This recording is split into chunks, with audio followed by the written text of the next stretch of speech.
Welcome to The Bid, where we break down what's happening in the markets and explore the forces changing the economy and finance. I'm Oscar Pulido. India is a nation that's not just on the cusp of an economic transformation, but one that is also redefining the global economic order. It has recently become the world's most populous country, overtaking China, and is projected to become the world's third largest global economy by 2027.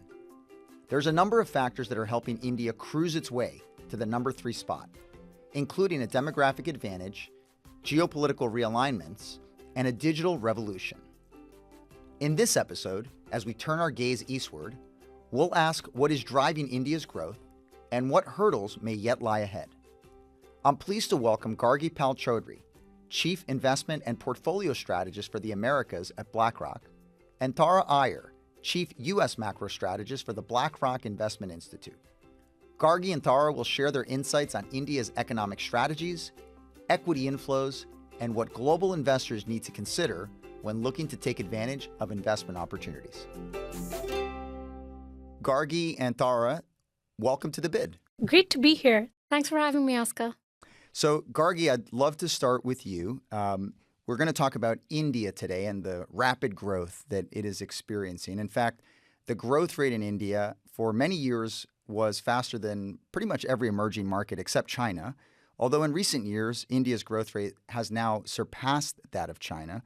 So talk to us a little bit about what are the factors driving this growth and what challenges does it present? This is so exciting for me to be here to talk about India because, as many of you can tell from the accent, it is where I'm from. And to come to talk about it in an investment context is such an honor. So the IMF forecast for India is to have a growth of about 6.8% in 2024 and about 6.5% in 2025. The world GDP is about 3.25%. The emerging market GDP in that same period is about 4.2%. What's really exciting to many of us is that over the next 5 years, India is going to, or is expected to be the third largest economy. And if it grows at its current pace, it's going to double the 3.5 trillion GDP that it's currently at by 2030. But I think we have to look a little bit harder and understand why all this is happening. I think about it in sort of 5 dimensions. The first is demographics. Not only is India the most populous country, but what's important is about 65% of that population is below the age of 35, and about half of that population is below the age of 25. So it's a young population. It's a population that is going to enter the workforce and be really productive in the years to come. And that is very different from how many of the developed markets look. The other one that I focus on a lot is infrastructure and the huge amount of investment that's going into infrastructure in the next few years. There's about 35 kilometers of roads that are going to be built per day between now and March 2025. So that's about a little more than 18 miles for those of you who are not so familiar in kilometer terms. You know, you don't have to spend as much time in traffic if infrastructure is great, which growing up in India was certainly one of the things that I didn't love. There's a huge amount of pro-industrial policy, huge amount of government spending. And then one of the things that I'm sure Tara's going to talk about is around friendshoring, the impact of supply chains moving away from other countries to India. When we look at the export as a percentage of GDP in India, you've already seen that come through in the export number. And then lastly, I'll say this is a little bit more related to policy, but just that central banks across many EMs are cutting rates, but in India as well, RBI, which is the Reserve Bank of India, is expected to begin their cutting cycle. Again, another aid to growth and to consumption. You've laid out a really interesting sort of macro landscape that we can delve into a bit more. And I think you said something about the economy will double in size by 2030 if it continues to grow at current rates, which I think is an interesting visual for people to have in their head just to quantify the speed at which it's growing. You also mentioned that India is now the world's most populous nation. So Tara, I think that happened pretty recently. And so how does this demographic advantage for India factor into their economic strategies? As Gargi mentioned, India's population is very youthful. Why is this important? Because the demographic divergence in India is so different from that in some advanced economies. Populations are shrinking in countries or slowing in the United States, in Japan, in China, and many countries in Europe. And the demographic divergence across countries really creates these shifts in the economic and financial landscape. So, from an economic perspective, what it does is that because if fewer workers in the economy, it can limit how much economies can produce, and this limits their growth rate. It also has inflationary consequences, and that depends on the dynamics of demand and of supply. So, older populations has been shown in the data. They consume services, but they also demand more healthcare and social expenditure. But on the other hand, labor supply shrinks in countries with these adverse demographics and compared to countries with more of a demographic advantage. And all else being equal, the sort of like shifting balance between demand and supply can lead to inflationary pressures. So this can, in particular, pressure the fiscal situation in countries with a more unfavorable demographic dividend than others, because all else being equal, it means lower tax revenues from workers, and it can pressure public finances because governments have to spend more on healthcare and other social costs. So in terms of India's economic strategies, it should be able to take advantage of its youthful population in terms of upskilling them and increasing their productive capacity and really driving growth by investing in its young population, which it can do.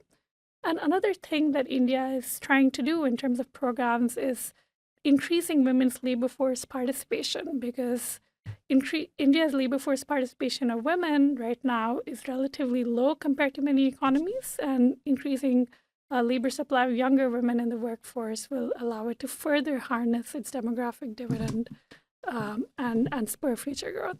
So it's clear that the younger population of India is a tailwind to growth. It's a larger working age population, and it puts less constraints on fiscal policy relative to developed markets. Another trend that I'd love to get your thoughts on when we talk about India is digitalization, and specifically how it impacts the financial sector. So can you talk a little bit about how this is also another tailwind for growth? When you go to India, like you see everyday transactions such as shopping for groceries, to paying bills, to making cross-border transactions, things that were done a decade ago in a more inefficient manner, these are done digitally nowadays. And one key reason why digitalization has taken such a strong hold in the economy is because of the rise of the Unified Payments Interface, or the UPI for short. It started 7-8 years ago, and the UPI has been successful in part because 75% of India's 1.4 billion population holds a mobile phone. 90% of India has a unique ID. Less than 50% of the population had a unique ID just a decade ago. So the UPI scheme has been successful in terms of streamlining payments, and also because it's based on this very interesting and different concept of the India stack. What are the economic implications of digitalization? It has several economic implications.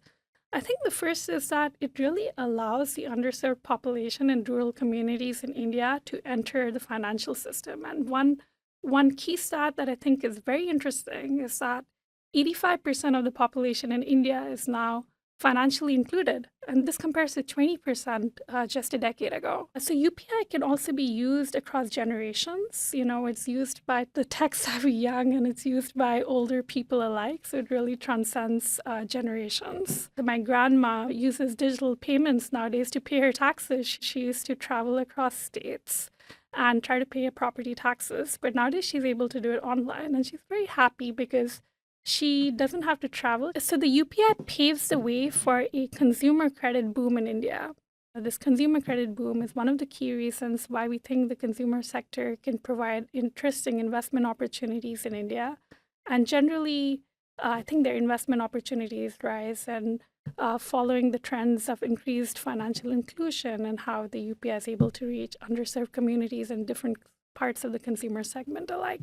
And, you know, I've heard UPI mentioned now a couple of times, and maybe somewhat naively, I've thought, well, I take my phone and pay using my credit card on my phone all the time. But, is that UPI? But UPI is so much more than that, it sounds like. And you mentioned the financial inclusion going from 20% of the population 10 years ago to now 85% of the population. So it sounds like it's more pervasive in terms of how it impacts people's lives. So the good news is you've both laid out some really positive forces that back the India story.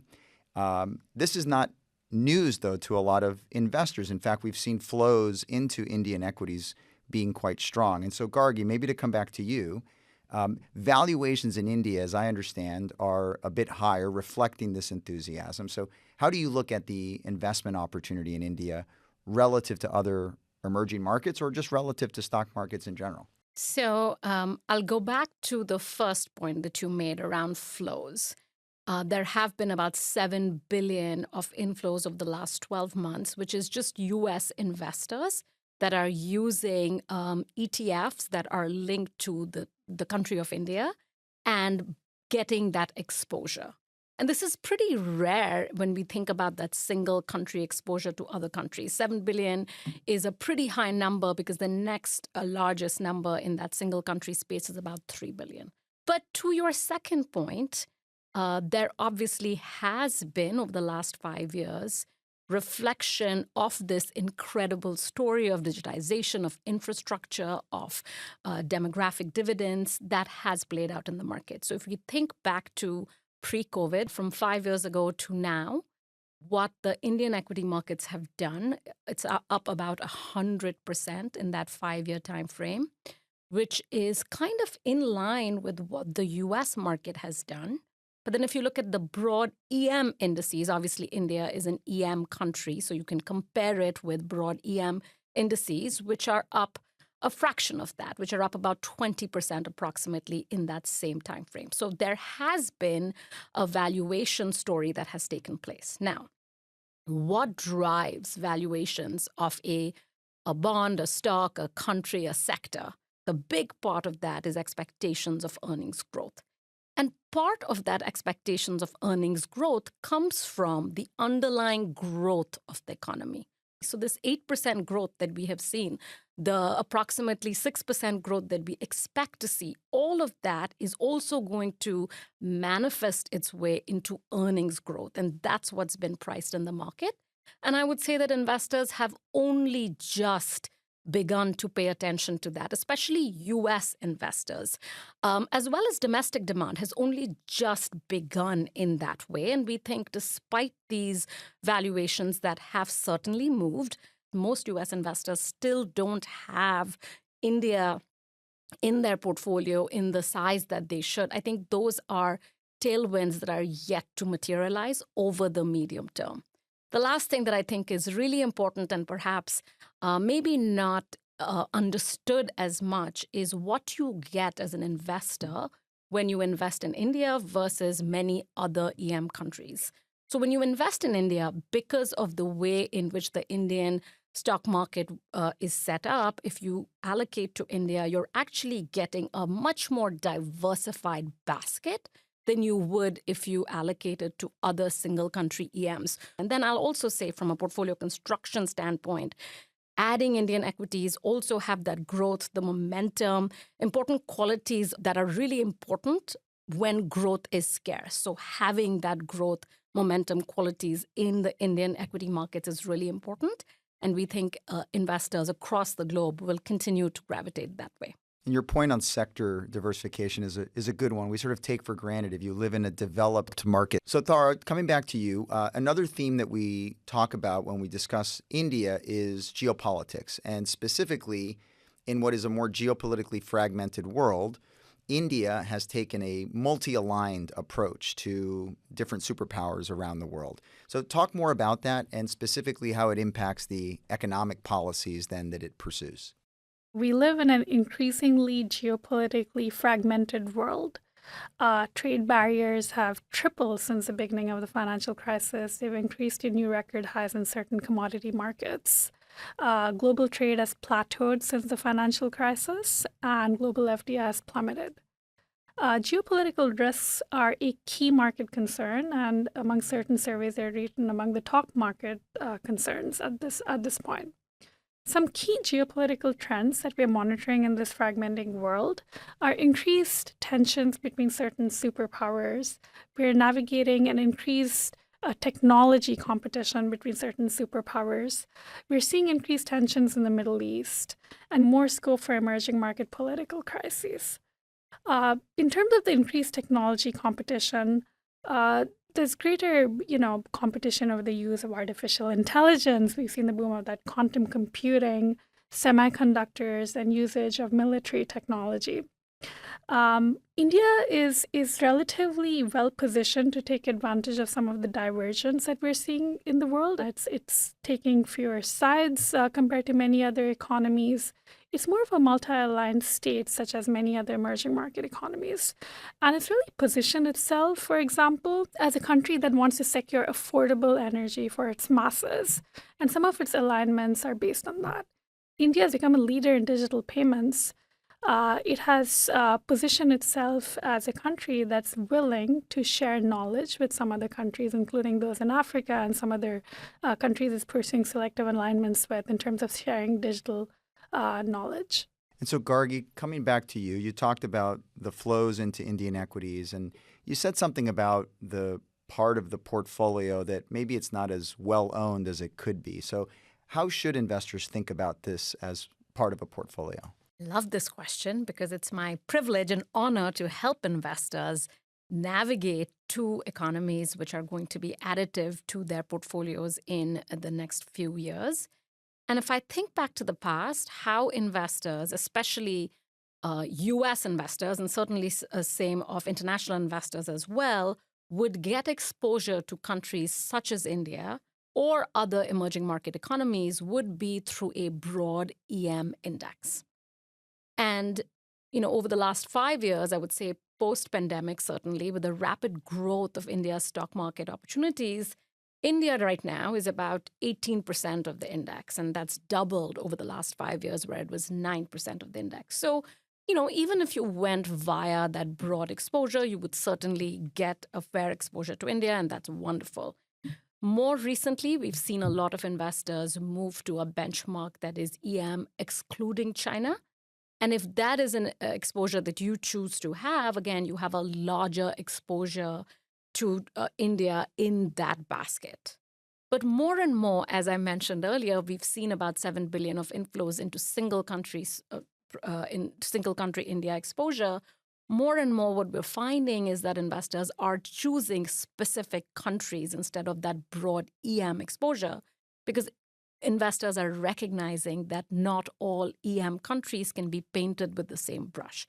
I'd also say that investors, when thinking about India, can think about sort of much like they do in the rest of the world, think about large cap, mid cap, small cap. So getting exposure to those really big companies, and you have indexes that do that. And then you have some of the indices that give you access to the smaller cap markets. And I'll also say that something that's very exciting that's going on in the Indian market right now is the inclusion of Indian government bonds in broad EM markets. So that's something that has been taking place, and we'll get to that max 10% or so allocation over the course of the next year or so. The max allocation is about 10%. And I think that's another massive opportunity for investors to not just have access to the Indian equity markets, which is what we've been talking about, but now, over the course of time, also have access to Indian bond markets. And then finally, the private markets as a way of getting access to private opportunities in India. So, Gargi, you always are very enthusiastic about this topic, and for that matter, every topic that you come and talk to us about. But I know part of that is probably because you were just in India last month. So tell us, what did you see while you were on the ground? Sure. So I was home last month visiting my parents. I try to go home to India, to Calcutta, India, about 2 to 3 times a year. This time in particular, it was amazing to see in Calcutta the impact of the infrastructure, to actually see it with my own eyes. What was most exciting for me was the underground subways and the coverage which the underground subways or the metros have that connect the suburbs to the cities. So you won't waste as much time sitting in traffic because you're connected underground. And that to me is so exciting from just a productivity standpoint. A great little anecdote of infrastructure, the benefits of good transportation, which I think we all appreciate as we make our way around different cities. But it certainly sounds like India has a productive road ahead. And I want to thank Gargi, both you and Tara, for joining us on The Bid. Thank you for having us. Thank you for having us, Oscar. Thanks for listening to this episode of The Bid. If you've enjoyed this episode, leave us a review and consider sharing this with a friend. And subscribe to The Bid wherever you get your podcasts.